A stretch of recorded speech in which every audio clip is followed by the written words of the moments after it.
The coffee was hot when San Jose State student Marissa Alvarez, who was 21, vanished from the city center of San Jose on October 12, 2002. Saturday night should have been kicking neon light reflecting off shop fronts, but the Santa Clara street was quieter than expected. At 11:32 p.m., a camera at an ATM captured her walking down the sidewalk along the small strip toward a parking area. She was dressed in a green sweater, held a purse, and had just left the coffee shop where she regularly met friends. On this evening, however, she lingered by herself until the final instant. The final pedestrian viewed her shape blend into the darkness alongside a silver sedan parked at the curb. What occurred in the ensuing minutes would haunt the city for decades.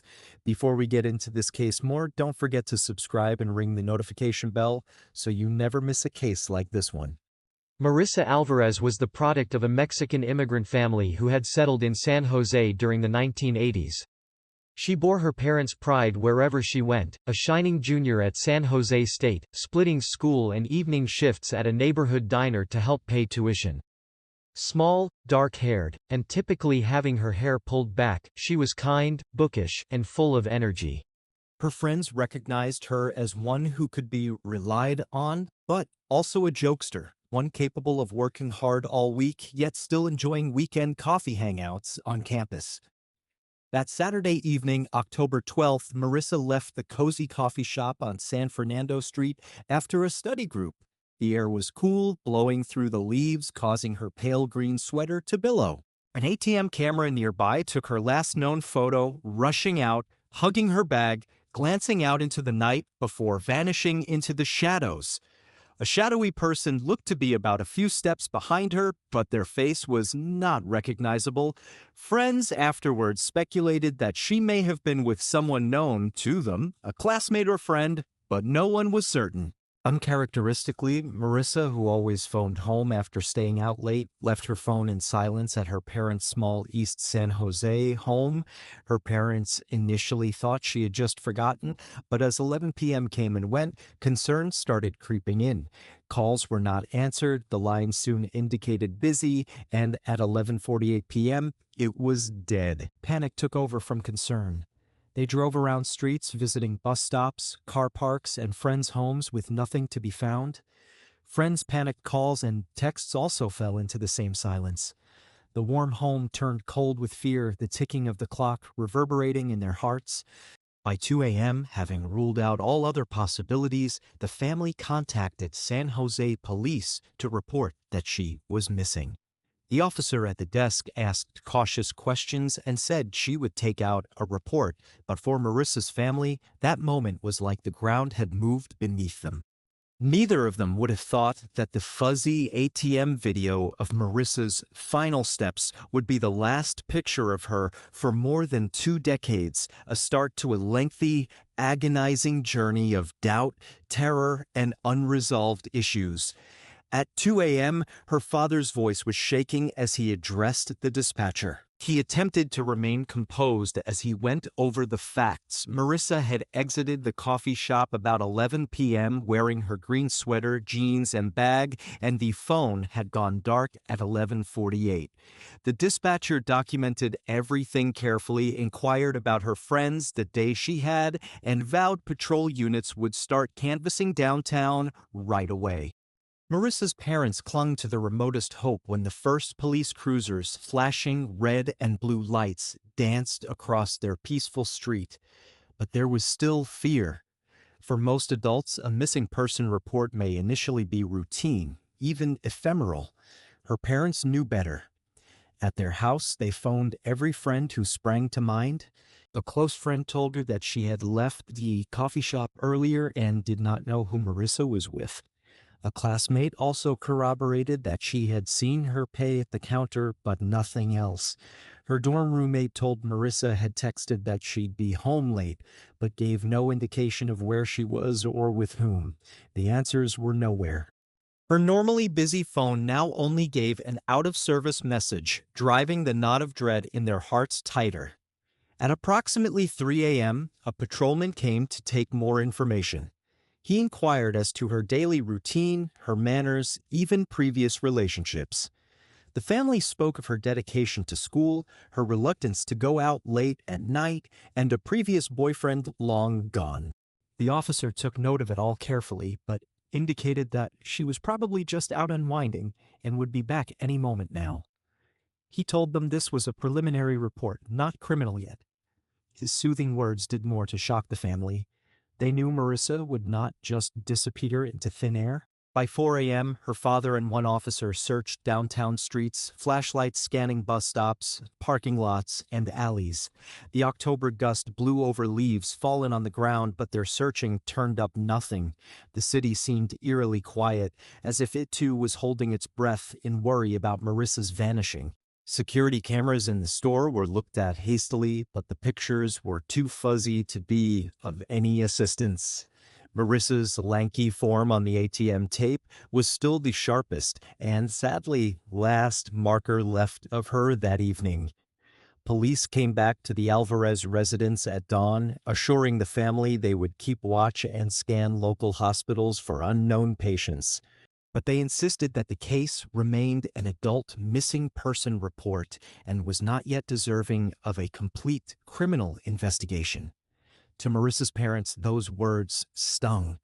Her mother hugged a picture of her daughter, tears flowing from her eyes, and her father wrote down every slight detail to provide to the police. Their comfortable home, previously filled with warmth, now resounded with stifled sobs and urgent prayers, marking that their lives had turned into a strange, hurting new chapter.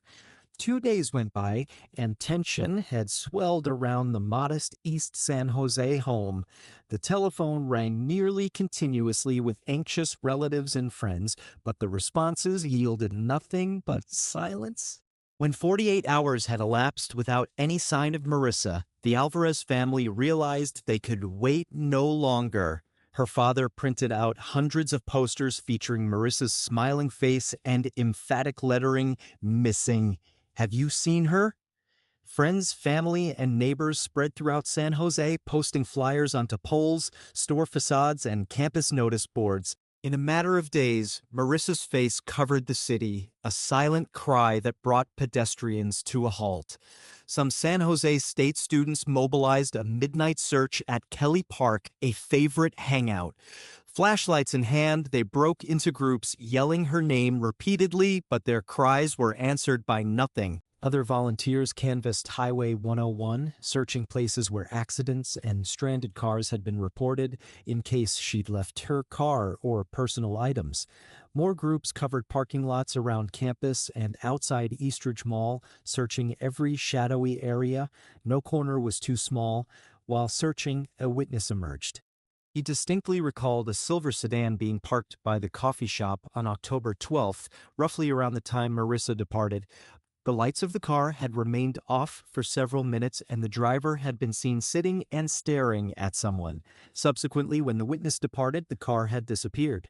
This tidbit raised police interest because it matched the fuzzy ATM video, with an almost identical vehicle apparently following Marissa. But San Jose had hundreds of silver vehicles, so it was virtually impossible to identify suspects. Local news picked up the story while the police struggled. Station outlets such as the Mercury News and local television stations aired Marissa's photo, portraying her as a diligent, friendly Mexican-American student well-liked in her community.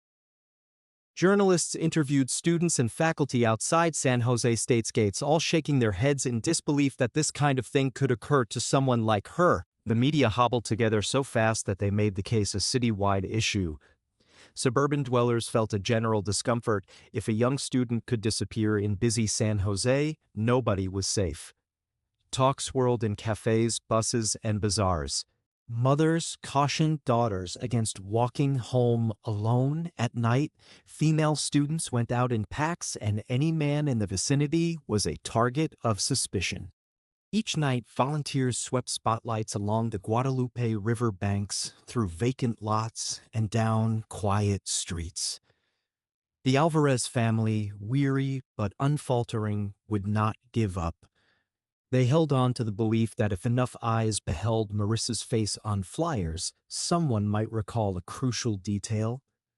Prayers were said in local churches, mixing with the wafting smoke of candles. But below the mobilization of the community and its sympathy hung a bald, paralyzing fear. Hours ticked by, 48, then 72, and the golden window of opportunity to locate an abducted person was evaporating. For all the city could do, one piercing question remained. Where was Marissa? And who occupied that silver sedan on that evening? The increasing media coverage and incessant public searches at last compelled the San Jose police to declare a more focused investigative direction. They started by examining Marissa's personal relationships and targeted two close associates, her nearly 2-year boyfriend and a fellow employee from her night shifts at the Eastridge Mall Starbucks. Police logic was simple. In the majority of missing person or murder cases, the killer is usually someone that the victim knows, often a romantic associate. Over the course of the following days, hardball interrogations took place in a cramped SJPD conference room. First up was the ex-boyfriend Miguel Torres, 23. A former engineering major with a reputation for having a hot temper, he had been heard shouting with Marissa months prior to their breakup. When brought in, Miguel complied but was outraged at being treated like a suspect. He explained that on October 12th, he had spent the evening at a friend's home watching a football game with several witnesses verifying his alibi. Police took DNA and fingerprints, searched his car and apartment, but found nothing of Marissa. His alibi remained intact. At the same time, Andrew Miller, Marissa's Starbucks coworker, was put under investigation. Gossip had it that he was more than friends with Marissa. On the evening that she disappeared, he said he worked until 11:30 p.m., left for home, and was on the computer by midnight. His hard drive was confiscated by the police, his browsing history was reviewed, and traffic cameras in his neighborhood were cross-checked. Everything correlated with his account. Andrew's DNA also did not match any hair or blood discovered on Marissa's clothing. After 2 weeks of concentrating on these leads, the outcome was nil. But rather than expanding the inquiry, police hung on to the acquaintance theory, keep re-questioning even Marissa's closest friends. The public started to wonder if authorities were in a loop, maybe missing something important, such as the silver sedan seen that evening. Anger and anxiety mounted for the Alvarez family, feeling the answers receding further. In a series of interviews, Marissa's dad made one thing absolutely certain. He didn't think her friends or acquaintances were the cause. At heart, he was sure that a stranger followed her out under the cover of darkness, but the police kept investigating her personal life, in part to demonstrate to the public that no stone had been left unturned. The largest mistake, though, was the huge investment of time and resources on pursuing the acquaintance theory, as inexplicable but vital details such as the ATM camera tape of the silver sedan and the witness account went largely unaddressed. The initial pivotal weeks passed, and with each successive evening, the possibilities of recovering Marissa alive grew slimmer. At the Alvarez residence, the evenings stretched on interminably. Her mother prayed at the window, and her father slumped over a map of the city, cross-hatching each quartered box that represented an area searched. The city appeared to move faster, but the search bogged down in a cycle of suspecting friends and acquaintances, a mistake that further exacerbated the family's sorrow and infection of fear across San Jose. At the same time, the police were inundated with vague tips from the public. A woman in her middle age phoned the hotline stating that she had spotted a girl who looked like Marissa waiting at a late-night bus stop on Santa Clara Street. Her report, a small girl, light-colored top, dark hair pulled back, was enough to give the family renewed hope. Police rushed to the area, checked cameras, and interviewed drivers on the route. But when the pictures were compared, the woman was older, wore almost the same clothes, but was not in any way Marissa. Hope was extinguished, with bitter disappointment left behind. Then there was the anonymous phone call that shocked the family to their very core. A deep male voice said he had Marissa and threatened ransom. He would give no information as to her whereabouts and threatened that calling in the police would seal her fate. Her father choked back tears in alarm, pretending to agree in order to prolong the call. But the man's evasive, contradictory responses soon aroused police suspicions of a scam exploiting the family's shock. The call was traced to a payphone in South San Jose. Surveillance cameras in the area snapped a picture of a homeless man who was subsequently arrested and confessed he had been seeking only cash. While no money was lost, the experience left the Alvarez family psychologically drained, each glimmer of hope ruthlessly extinguished, replaced by despair and a sense of helplessness and exploitation. Over the next few days, there was a barrage of tips. Some reported seeing Marissa at a convenience store on Monterey Highway, others at a sleazy motel in North San Jose. Police pursued each lead, and every one was a dead end. Misinformation and false leads soon swamped the case, squandering resources and bogging down the investigation in a tiresome cycle. Police had invested hundreds of hours checking out every lead, while the most promising clue, the silver sedan seen the evening Marissa disappeared, was used for the most part. The Alvarez family was frustrated. They saw police pursue nonsense leads with no obvious plan. Her mother, who was almost shattered, sat beside the window holding Marissa's picture, her eyes sore from crying each time the phone rang. Her father, who had initially trusted authorities, also doubted their ability. In press conferences, he did not conceal his frustration, stressing that someone was taking advantage of their desperation and that police were wasting valuable time on dead leads. The press soon reinforced these doubts, faulting the San Jose Police Department for being slow, uncoordinated, and easily influenced. Public pressure increased while the Alvarez family descended further into desperation. Each evening, their little East San Jose house was aglow until morning with calls, arguments, and muffled sobs. With each passing minute, the golden window had that much less chance to find Marissa alive, to slip further into oblivion. Trust in the police, already tenuous, started to break down, and a new terror was born. Maybe the most serious failure was not to follow up on GPS information from suspicious cars in the downtown area that evening. Even in 2002, a number of newer automobiles had rudimentary GPS systems, and travel data could occasionally be obtained from manufacturers or insurance companies following an accident or report of theft. Still, SJPD records indicate nearly zero attempt to retrieve this data for cars on the suspect list, even a silver Toyota Camry fitting both witness description and ATM footage. If GPS data had been examined at the time, the path of that October 12th silver car could have revealed the truth years earlier. Instead, it was forgotten, disappearing from view until nearly 20 years later when it was unearthed in the mud of a laden lake. The Alvarez family, on multiple occasions over the years, requested examination of the complete case file, seeking to find information that may have been overlooked. What they got instead were piles of smudged, ink-stained papers, thin documents, and the same refrain, no fresh evidence. The second abandonment only deepened their rage and resentment, particularly as media attention waned and the public forgot, inch by inch. The train of blunders, from rejected ATM footage, sloppy interrogations, to disregarded GPS data, caused the truth to recede further. The golden window had been lost. The possibility of Marissa being alive disappeared, and San Jose moved forward, abandoning the Alvarez family stuck in infinite suffering. The effects of those initial errors became painfully evident day after day. 1 year on from Marissa's vanishing, the inquiry had in effect come to a stop. No body, no vehicle, no suspects.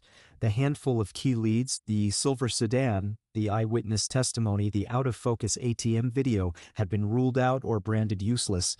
The case file grew thick with repetitive theories that led nowhere. By late 2003, a veteran investigator admitted in a closed meeting, "We have no specific evidence of a crime. We're not even sure if this is a homicide or just an unsolved disappearance." Those words cut like a knife through the Alvarez family, already exhausted from a year of waiting. The media's attention also shifted. In the early weeks, Marissa's face had graced the front page of the Mercury News and local television shows. But 12 months later, her story was confined to small paragraphs. Journalists pursued hotter headlines, political scandals, and stories with more readers. Public indignation, at first so passionate with fear and wrath, dissipated. Cafes, buses, and classrooms hardly ever spoke of her name, apart from a handful of dedicated friends and lecturers.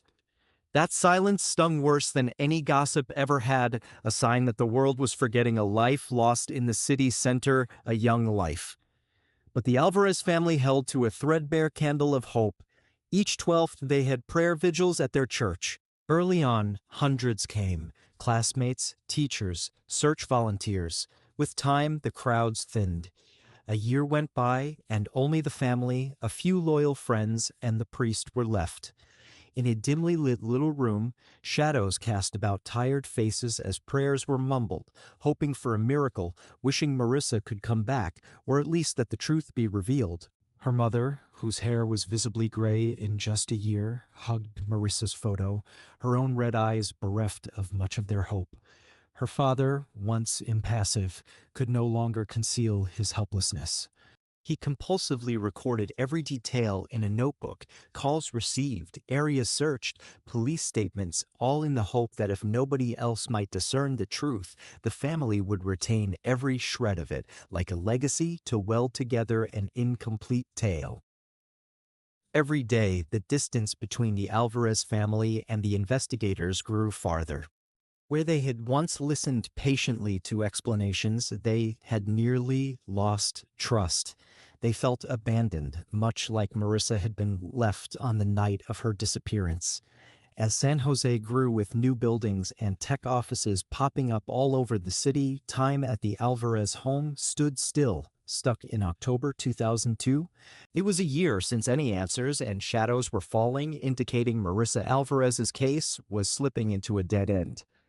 By March 2004, after many closed-door meetings had generated no additional evidence, the San Jose Police Department officially declared Marissa's Vanishing Act a cold case. For the police investigators, it was an administrative action to redirect attention to more pressing issues. To the Alvarez family, it was a second verdict, a harsh affirmation that their daughter had been abandoned by society. On the day of the notice, the father stood mum in the living room, the icy notification on the coffee table. The mother sat hunched on the couch, shaking fingers holding Marissa's picture. They did not weep out loud, but merely sighed with suffocated pain, their eyes appearing to have dried up. In the SJPD records, Marissa's file added to hundreds of other cold cases. Within was partial interrogation reports, faded photographs, unreviewed ATM video, and a very long list of misidentifications that wasted endless hours. The pages said nothing. Dust collecting over time, never looked at save when new detectives completed procedure. There, Marissa's tale was shelved, as if the city wished to forget an unerasable blemish. Yet the Alvarez family never stopped searching. They sent letters, made calls, even knocked on officials' doors pleading for the case to be reopened. Most responses were polite rejections. "We're sorry, but there's no new evidence." Through it all, the monthly prayer vigils continued on the 12th. Early on, they drew crowds. Eventually, only the family, a few close friends, and the priest remained. The flickering candles in the church, Marissa's photo placed beside white roses, became a ritual repeated over 2 decades. 20 years is long enough for a generation to grow up. The children who used to post her posters were now grown adults with children of their own. But memories of Marissa cropped up every now and then as they passed by familiar street corners. 2 decades after Marissa Alvarez was declared a cold case missing person, San Jose had changed beyond all recognition. Formerly hailed as the Valley of Heart's Delight, where orchards stretched far and wide and farms were serene, it had evolved into the country center for technology. Shining glass skyscrapers now contained software and electronics behemoths. New cars flooded the streets, coffee houses had become startup centers, and San Jose State's campus looked newer, busier, and more congested. For others, these decades were the story of Silicon Valley's explosive growth, where everything accelerated, but time stood still in the small East San Jose house. For Marissa's parents, the rest of the world outside altered, but within their hearts, it was forever the evening of October 12th, 2002. Walking by the corner where the coffee shop used to be, they couldn't help but feel as though their daughter had just ventured out a day ago. Whenever they saw a young girl wearing a green sweater on the street, they would get a stab in their hearts, a chilling reminder of that night. Holiday seasons, the string of Christmas lights or New Year's firework displays offered no joy, only a bitter reminder of the vacancy in their residence. For them, time had come to a standstill. The instant Marissa's phone fell into silence at 11:48 p.m. On the anniversary of her vanishing, local news occasionally picked up on the story. News articles included 20 years unsolved or the shadow of a San Jose night, and the story was almost always headlined with Marissa's student photo. Her mother read every article, fingers shaking as she stroked the pages, as if in touch with her daughter. Her father clipped the pieces silently, folding them into a notebook full of mementos and day one notes. Each sentence, each photograph held memory, also exacerbated the injury that would not heal. In the broader community, Marissa's name disappeared into distant memory. New arrivals at San Jose State hardly knew of the girl who disappeared in 2002. Few professors and alumni recalled speaking of her as a silent, cautionary tale for life's transience. But for the family, memory did not fade. Prayer vigils on the 12th of every month persisted, though numbers thinned to a few. The little altar candle, the photo of Marissa next to white roses, became a tradition that took more than 20 years. San Jose may have adopted the trappings of a thriving tech city, but for the Alvarez clan, time had remained frozen. The 20 years weren't merely an interval between then and now. They were a succession of days lived under the shadow of an unanswered query. Every morning they awoke wondering, where did Marissa disappear to that fall evening? And why has justice been so mute? That silence towered like a monolith, as if unapproachable. And then, in 2022, there was a crack. As San Jose evolved into the country's tech capital, the city police department announced the establishment of a specialized cold case unit, necessitated by years of insistent campaigning by victims' families and pressure from the public to speak for forgotten cases. This unit was equipped with cutting-edge technology, state-of-the-art DNA analysis for small or degraded samples, AI-powered image restoration to bring out detail that was missed before, and robust tools to go back through old files with new eyes. At a press conference, San Jose's police chief announced that the past would never disappear into thin air.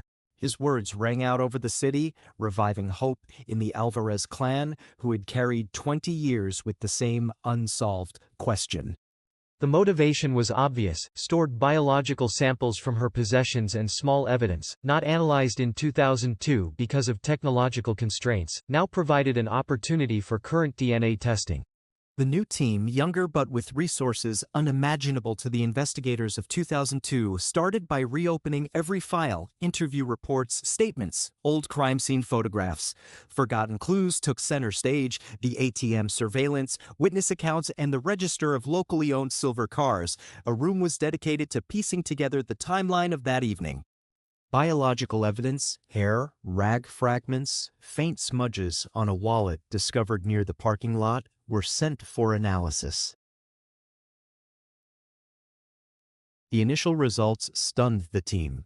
Marissa's DNA was clearly identifiable, but traces of another unidentified person also appeared. Meanwhile, AI technicians reprocessed the ATM footage. What had once been considered useless in 2002 now clearly showed the silver sedan parked by the coffee shop, waiting in the dark as Marissa stepped out. Each small discovery sent ripples of excitement and tension through the team. A young investigator said during a meeting, "We're not just solving an old case, we're giving a voice back to a girl silenced for 20 years. The words sobered the room. Everyone knew that failure now could mean justice would never come. When the Alvarez family heard the case was being reopened, tears came easily. They knew the miracle to bring Marissa back was not likely, but they wanted the truth. What actually had occurred on that night? The media moved quickly to report the news, labeling it a second chance at justice. Bay Area newspapers headlined the story, San Jose Cold Case Unit reopens 2002, Alvarez case, new technology could change everything. In the small cold case room, hope again existed. Computer monitors lit on intent faces. Old pictures were rescanned, images enhanced, and Marissa's connections intricately recharted. Each name within the file was relinked. It was like a puzzle left incomplete for 2 decades, now being rebuilt meticulously with new pieces of technology. This was the beginning of a new path, not only inspired by drive, but supported by tools that could translate resolve to outcome. While San Jose thrummed with the life of a tech metropolis outside, inside the cold case room, a small team worked to reverse time and answer the question that had lingered for 2 decades: who took Marissa from that camera frame? And why had the truth been buried for so long? One of the first things they did after the cold case unit was created was going over evidence previously rejected as irrelevant. That ATM video, just meters from where Marissa had exited the coffee shop, became the focus. 20 years prior, detectives had looked at it, decided it was too blurry, and put it away without taking it apart. In 2022, denoising, improving, and reconstructing older frames by AI provided the team with fresh hope. They converted the footage into digital and treated it frame by frame. Initially, only moving shadows showed on the screen. But as the algorithms rebuilt detail, a silver sedan plainly emerged, stopped at the curb as Marissa exited.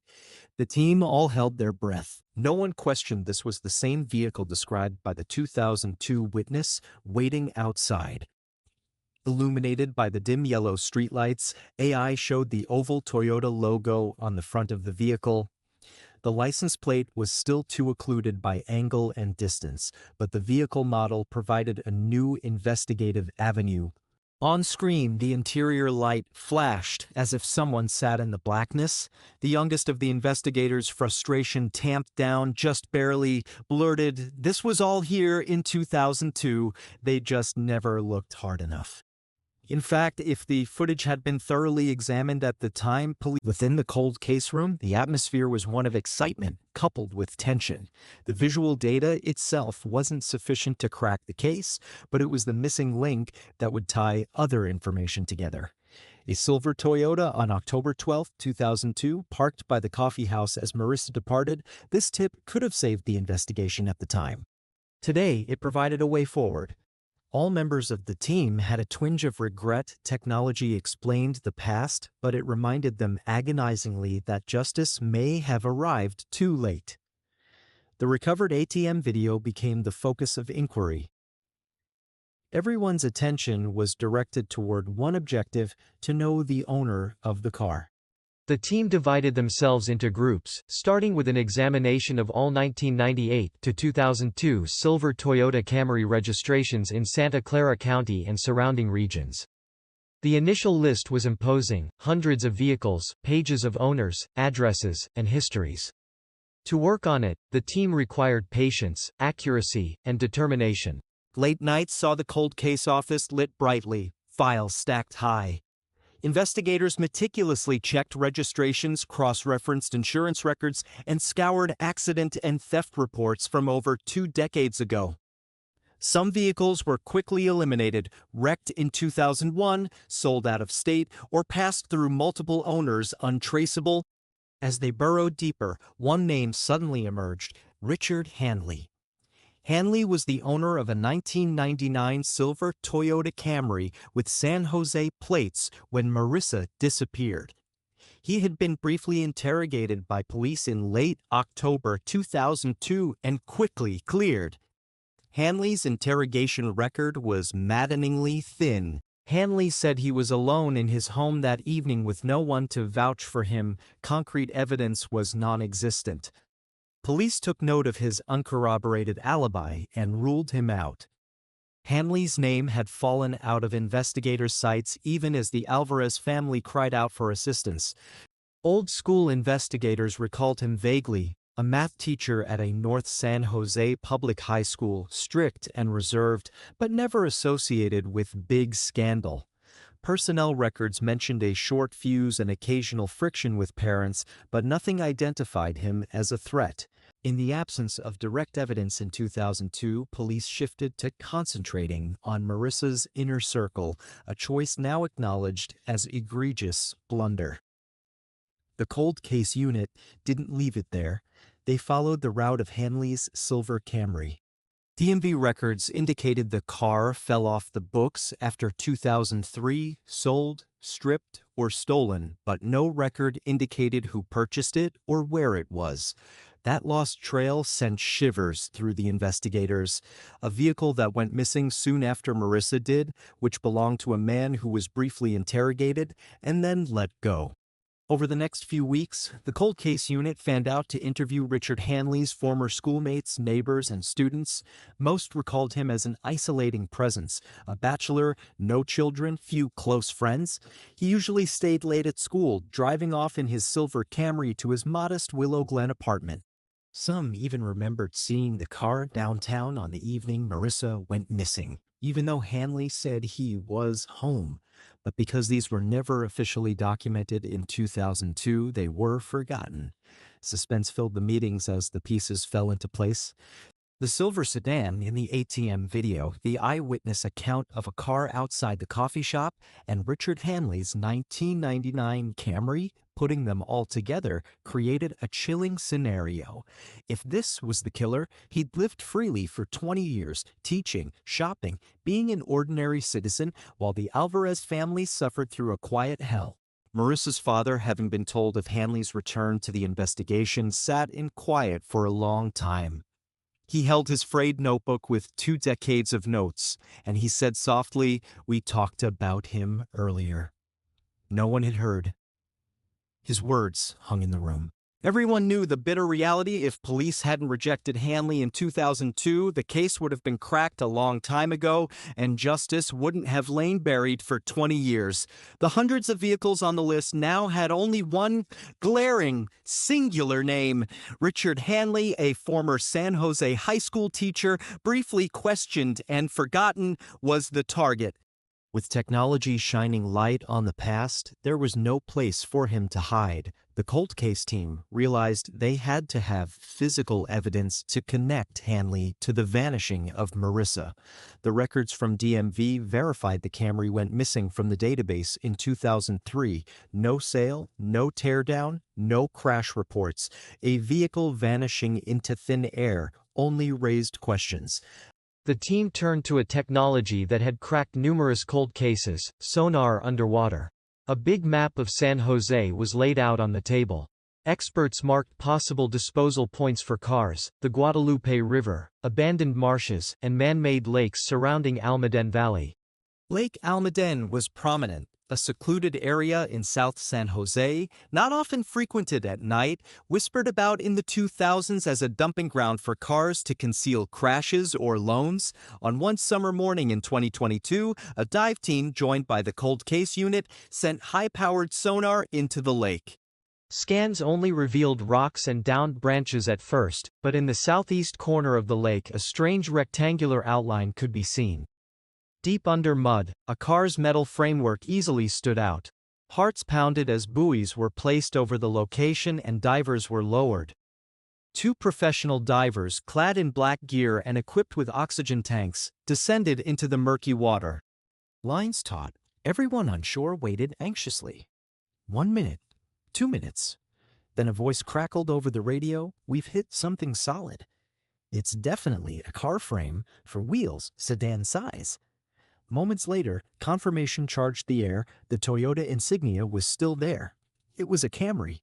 Orders for recovery were given immediately, but the job was delicate. The vehicle had spent almost 2 decades in mud, rusted, wrapped in sludge and roots.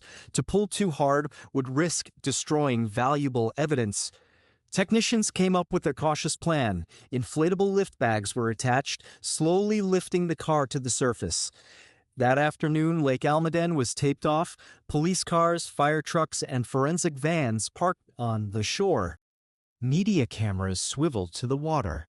The Alvarez family huddled behind the barriers, hands clasped, shaking. This moment could finally yield answers after 20 long years. As the lift bags expanded, water churned, black mud churning, bubbles to the surface. Gradually, the roof of the car appeared, laden with sludge, moss, and rubble. A technician yelled, "Slow! Keep it balanced!" Steel cables thrummed, water rippling outwards. Then, with collective gasps, the rusted, somewhat deformed silver Camry broke the surface. Time halted. For Marissa's parents, the vehicle was more than proof. It was confirmation of a secret hidden for 2 decades. Dragging it onto land, it was put on a huge tarp to capture every nuance.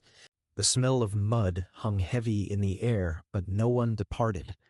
Forensic specialists worked with precision, taking pictures, collecting mud samples, and recording each scratch and rust spot. Flashes from cameras lit the relic, once engulfed by the lake's blackness. Within hours, Marissa Alvarez's name echoed across San Jose again. Social media buzzed with images of the Camry's recovery, discussions about Lake Almaden, 2002 police failures, and hopes that justice would not slip away this time. As forensic personnel opened the vehicle with meticulous attention, mud was scraped away in layers, bolts removed, cameras taking in every detail. The rear door creaked open finally, and a chilling scene unfolded. Among rust, debris, and mud, human bone fragments were scattered on the decay. One researcher stated, "If this is the killer's hair, they made a deadly error. This DNA will find them." Others warned it might be a previous passenger's, but most felt it was key. The Camry had disappeared after the murder, and the hair was in perfect context. The Alvarez family was briefed. The father sat quietly, then leaned over and whispered, "Finally, something directly implicates who kidnapped our daughter." The mother, sobbing, held the crumpled, shared student ID presented by forensics, muttering prayers. Outdoors, the media went wild. News outlets broadcast Camry with human remains discovered in Almaden Lake. New evidence can uncover killer. San Jose was shaken. 2 decades of silence had been shattered. People were discussing who had been in that car. Why had the case languished for so long? Would justice at last come? Back at the lab, technicians had entered the hair's DNA into the National Codes database gingerly. The system cycled for hours, checking millions of profiles. Numbers scrolled silently on the screen. The team was aware that a single match would transform a 20-year-old cold case into a named suspect. In the meanwhile, the Camry sat locked away in the police warehouse, rust and mud, a grim reminder of justice delayed. But everyone sensed the door to the truth slowly opening. Days passed, and Santa Clara was in the national spotlight. The lab toiled, conducting complicated matches. On a hot afternoon, Cody's announced a match. The DNA of the hair matched a 1990 profile of Richard Hanley connected to an assault charge on downtown San Jose. He had been let go, but his DNA had been retained. That minor, seemingly inconsequential trace, after all the years, cracked the Alvarez case. Inside the cold case unit's conference room, the news caused commotion. Young detectives pounded tables in enthusiasm. Vets bowed their heads in frustration and rage. Why had this been discovered in 2002? For the first time in 2 decades, police had a solid suspect with irrefutable scientific proof. The disparate fragments, the ATM tape, the silver car, the disappearance of the Camry in 2003, and now the stray hair coalesced into one name. Hanley had spent 20 years as a plain citizen. He went on teaching high school, a stern but unobtrusive teacher, sometimes temperamental, but never openly scandalous. Neighbors recalled him as a lone figure, taking off to work each day, coming back to lock his door, going shopping every now and then. Nobody imagined the terrible secret that he kept. The Alvarez family was summoned to the station for a meeting. The father held on to his frayed notebook, which had been his 20-year companion. Upon hearing Hanley's name, he nodded. "I spoke of him to investigators in 2002. They told me that there was nothing to investigate. The mother wept, a mixture of grief and relief washing over her. Justice finally had a face. Media swarmed the news. Headlines included 2002 cold case, high school teacher Richard Hanley suspected in Marissa Alvarez's death. San Jose was shaken. Former students were shocked. Parents were outraged that their kids had been taught by an alleged murderer. Social media blew up, some lambasting police for taking decades to notice clues, others sympathizing with the Alvarez family's decade-long nightmare. For the cold case unit, there was no turning back. DNA doesn't lie, and Hanley's perfect match made him the prime suspect. From a model teacher, he became the center of a major investigation facing justice's harsh light. The Alvarez case, forgotten for 20 years, was no longer cold. It blazed with Hanley at its stormy heart. The first step was to go back through the old files of 2002. A cardboard box marked Case 221-847 Alvarez Marissa was pulled from the archives. There were witness reports, crime scene photographs, patrol reports, and the October 2002 Hanley interrogation report. New investigators read it in horror and outrage. The file took up only 4 pages, full of holes. Hanley verified he was a high school math teacher who lived alone in Willow Glen. Queried about October 12th, the evening Marissa disappeared, he replied, "Home alone, watching television, in bed at midnight. No witnesses, no receipts, no cell data, just me." But the investigator ruled, alibi not confirmed but nothing to arrest on. Suspect exonerated. The room was stunned into silence. One young investigator swore. Everyone understood that a routine phone record review, neighbor interview, or apartment search could have revealed the truth. Hanley himself strolled free for 20 years. Marginal comments stirred anger. Suspect relaxed, cooperative, nothing to indicate nervousness, low chance of involvement. Subjective judgment by demeanor, not fact. Bias, coupled with pressure to demonstrate an acquaintance crime, had let Hanley get away. Alvarez family listened to the old record being read aloud. The father leaned against the table, shaking hands, remembering how he had spoken about Hanley in 2002 when neighbors spotted his Camry downtown. The police had informed him of an alibi. Now reality revealed otherwise. The mother wept, mourning that her daughter's murderer had run free for so long, infuriated with a system that had let them down. Within the cold case division, there was great weight of guilt. A seasoned detective quietly said, "Had we not made that error, Marissa could have been discovered in 2002, and Hanley would not have enjoyed 20 years of tranquility." The harsh reality in those pages energized the team. This time, every error would be rectified, every tip run to ground. As the old pages faded away, new truth, DNA, physical evidence, and painstaking reconstruction redefined the Alvarez case. No excuses were needed now. With Hanley's DNA verifying culpability, the cold case unit went back to reconstructing the timeline of October 12, 2002. Not so much to bolster the prosecution, but so the Alvarez family could have a clear picture of what had befallen Marissa. Elderly papers were scattered on tables, photos, videos, maps, witness testimony handed together like a jigsaw puzzle. The mission of the cold case unit was evident. Record each hour, every minute, establishing that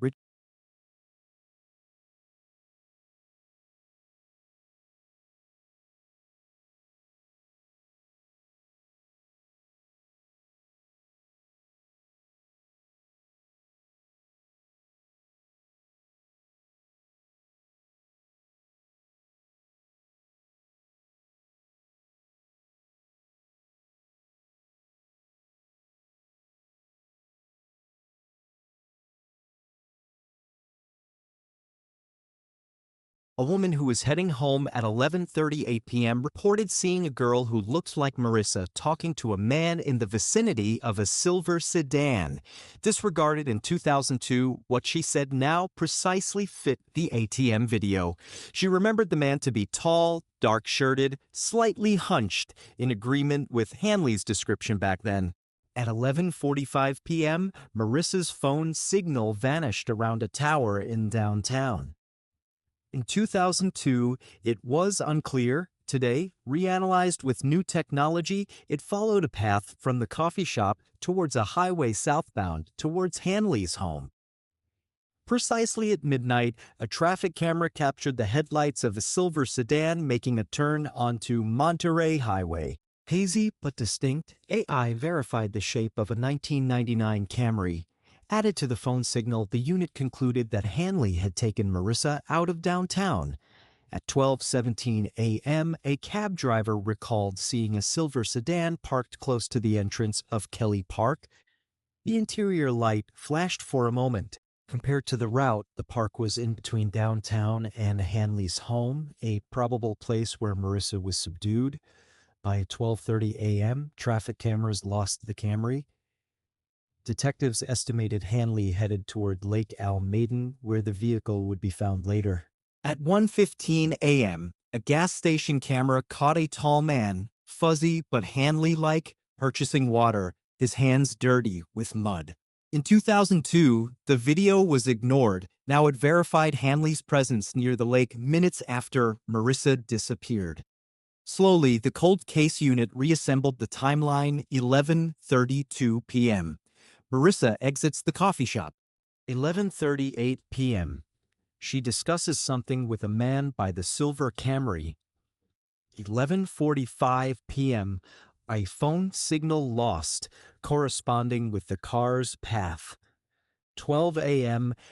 Hanley shows up at the gas station, hands mud-smeared. The cold case squad now possessed a clear, minute-by-minute reconstruction. Marissa had gotten into Richard Hanley's car that evening, sealing her destiny. No longer suspicion or theory, this was reconstructed reality. For the Alvarez family, this was the solution they had come to relive on a daily basis for 2 decades. Next step, revalidate DNA directly from Hanley. Although the Camry hair was matched, a new sample was required for court. Covert surveillance commenced. Hanley, 65, had retired from a teaching career, giving math lessons to teens from his apartment in Willow Glen. He was innocuous looking, and a routine he kept every day, the same coffee shop, sitting silently, reading the papers, riding home on his bike. Beneath the mundane veneer, however, lay a monstrous secret. His movements were tracked for days by the surveillance crew under hidden cameras. On the third day, when he stepped out of the coffee shop, a plainclothes officer picked up a paper cup with saliva marks. It was sealed and sent to the laboratory in a hurry, and the team awaited anxiously. The evidence was conclusive. The DNA exactly matched the Camry hair. Match probability, 1 in 3 trillion. Suspicion dissipated. Hanley was no longer a suspect. He was the killer. When the verdict was announced, the courtroom exploded. One young investigator breathed softly, "It's over. He has no escape now." But in the midst of relief was subdued guilt. 20 years of waiting, excruciating suffering for the Alvarez family had been needed for justice to catch up. The Alvarez family was summoned. The father openly cried for the first time in decades. The mother hugged Marissa's photo, saying, "Marissa, you finally have justice's voice." Headlines burst: 2002 cold case, coffee cup DNA targets elderly teacher. San Jose stumbled. Hanley's former student parents were shocked, appalled that a respected teacher had hidden such sin. Now just one move was left: the arrest. On a chilly March morning in 2024, fog shrouding the streets, the cold case unit and SWAT descended. Each move was coordinated to the minute. At 6 a.m., police snuck around Hanley's Willow Glen apartment. Bulletproof-clad officers edged up to apartment 14. When the loudspeaker ordered him to open the door, Hanley emerged wearing an old bathrobe, his weathered face and thinning hair humble. Before he could even respond, officers overpowered him, cuffing him with cold metal. The neighborhood was awakened in shock. The man who had been avoiding justice for 2 decades was finally under arrest. A man once regarded as the ideal teacher, calmly leading San Jose's youngsters, was escorted out in front of a police cordon, slippers scraping the sidewalk, head low. Reporters, alerted the previous evening, huddled behind barricades, camera bulbs popping. Early morning news had millions watching Hanley being shoved into a police car, head down, as neighbors hissed and yelled, "Unbelievable! He taught my child for 2 years!" In Willow Glen, the news shocked like a wildfire. Neighbors who knew Hanley as quiet and harmless found it hard to accept the reality. A middle-aged woman shook when talking to journalists, citing, "He'd garden every morning and wave as he went by. Who'd suspect for 20 years that a murderer lived next door?" Former students expressed shock on social media. One posted, "Hanley taught my summer math class in 2010. Strict but committed. I can't believe he's a murderer." Media sources had headlines in tandem. San Jose 2002 cold case. High school teacher arrested in student murder. Vintage photos of Hanley teaching were compared to his handcuffed arrest, the juxtaposition startling the public. Talk shows analyzed the 2002 police mistakes, outraged that a murderer had escaped because of a weak alibi. A spokesman at SJPD headquarters confirmed that Richard Hanley was arrested for kidnapping and killing Marissa Alvarez in 2002, as well as evidence tampering. He was being held at Santa Clara County Jail, awaiting his first hearing. Officials conceded early investigative mistakes and vowed that reviving cold cases with cutting-edge technology guaranteed justice would no longer be delayed.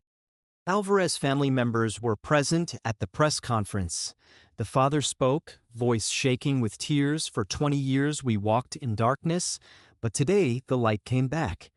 Our Marissa finally has a voice." The mother held her daughter's photograph, speechless, tears falling. San Jose was reeling. Locals grappled. How could a model teacher keep a secret for 20 years? Why did it take 22 years to deliver justice to the Alvarez family? The photo of Hanley, cuffed and being escorted from his Willow Glen apartment, was a symbol of both a blemished era and hard-won redemption. March 2024 was not an arrest. History. A city faced its latent darkness, and a family finally heard the voice of justice after 2 long, trying decades. By September 2024, the Santa Clara County Court was the center of attention in California. The Marissa Alvarez case, which many believed was buried forever, was on a historic trial. TV trucks crowded the courthouse steps early in the morning. Journalists packed the entrance, microphones and cameras pointed at the massive wooden doors. Inside, every available seat was taken. Journalists, law students, San Jose citizens, all waiting to see justice unfold. Richard Hanley came in wearing an orange jumpsuit, thinning white hair, shuffling along, eyes hard, as if unwilling to accept the reality closing in. In the front row, the Alvarez family huddled together, clasped hands. The mother clutched Marissa's beaming student photo, a poignant contrast to the moment. The judge's gavel came down. Prosecutor Martinez stepped up, voice strong and clear. He defined the 3 supports of the case: DNA, physical evidence from the Camry, and the reconstructed timeline for October 12, 2002. Standing on the dock with a copy of the DNA report, Martinez emphasized, "The hair in the silver Camry, sealed at Lake Almaden for 2 decades, matches DNA from a coffee cup used by Richard Hanley to the T. The odds of chance, 1 in 3 trillion. Scientifically, no doubt." He then showed pictures of the mud-covered Camry filled with human remains and Marissa's San Jose state identification. The courtroom gasped, some put their hands over their mouths at the ugly sight. Martinez went on, "This car, registered to Richard Hanley, disappeared from DMV records shortly after Marissa vanished. No sale, no theft reported. It was recovered at the bottom of Lake Almaden, and with it, the truth came out. He walked the jury through the AI and GPS recreated timeline, the ATM camera recording Marissa exiting the coffee shop, the silver sedan appearing, the flickering light near Kelly Park, and the blurry gas station video of a mud-covered Hanley minutes later. All of these pieces, Martinez declared, were part of a huge net ensnaring Hanley with no way out. The defense tried to pivot, claiming the DNA could be contaminated or that someone else had used the car. Martinez calmly countered, if someone else used the car, why did it vanish from DMV records?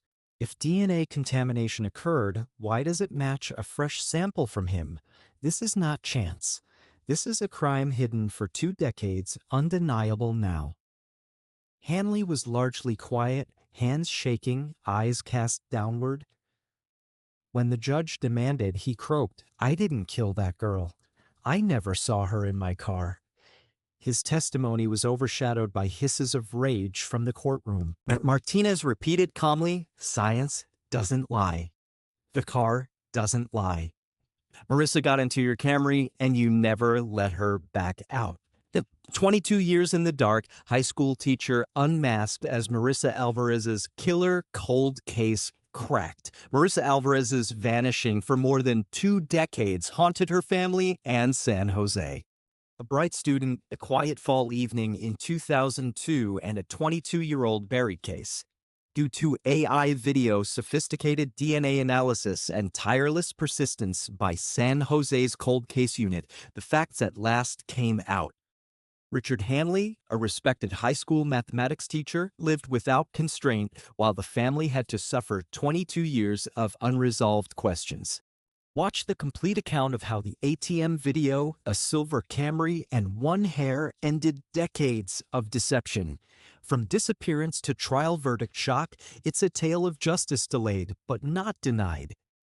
Subscribe for additional true cold cases, solved mysteries, and investigation breakthroughs. Don't miss tales of families who relentlessly pursued the truth. Midnight disappearance of Marissa Alvarez 500 and reopening of the cold case, an AI video examination 1210 the Camry discovery and DNA break through 1845, Richard Hanley's arrest 2200 hours, historic trial and verdict 27:15 lessons for justice, technology, and perseverance. Marissa Alvarez Marissa Alvarez 15 lesson as cold living our verts burlest. R is marginally close. R support gives entry of the light. Lords to self. True crime. Hashtags justice delayed. As Sano's 50 years called Marissa Dura. Real life mystery. Hashtag police investigation. Hashtag forensic. Breakthrough. Hashtag victims. Justice. Hashtag crime in California. Hashtag true crime documentary.